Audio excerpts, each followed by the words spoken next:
Morning folks, it's Toad here with Visordown.com and welcome to Bedford Autodrome in Bedfordshire for the UK press test of the new 2021 Kawasaki ZX-10R Ninja. So here it is in all its KRT replica paint scheme glory. So first and foremost, the biggest change that you will notice is probably not the one that you'll feel. This new fairing has caused a lot of comments on the internet since it was unveiled, but there is method behind the madness. Kawasaki didn't want to go with outboard wings. They wanted to go with a more svelte looking fairing that was a little bit easier on the eye, if you can believe that.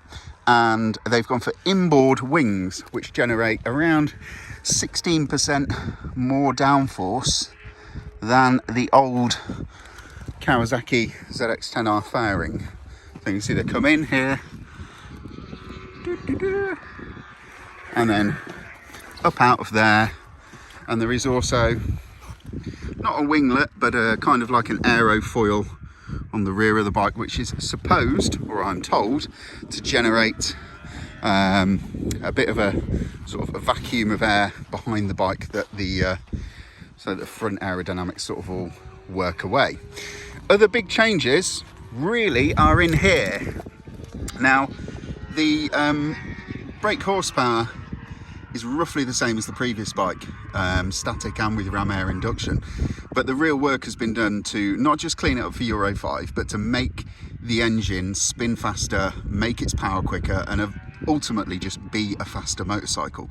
So in there is extensive use of titanium for the rods and pistons and everything else. The pistons got DLC coatings on them.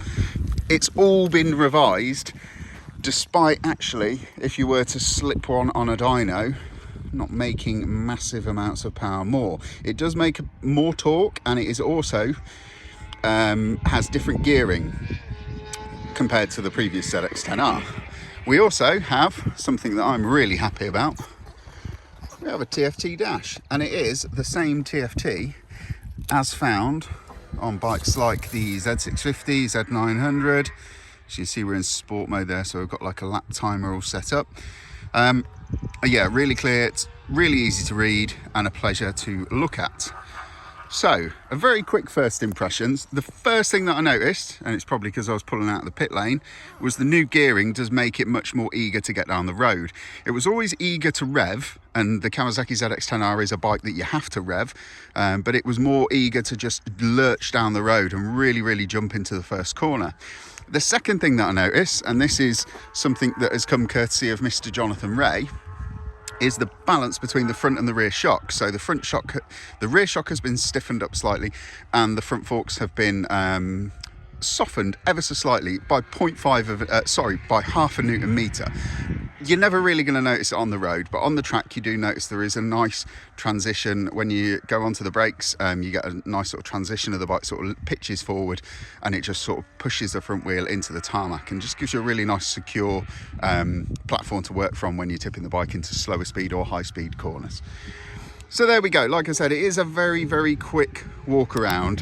There will be a full YouTube review going up and a full written editorial once the day is done and we've got all the video footage. But just for now, that is the new 2021 Kawasaki ZX-10R Ninja.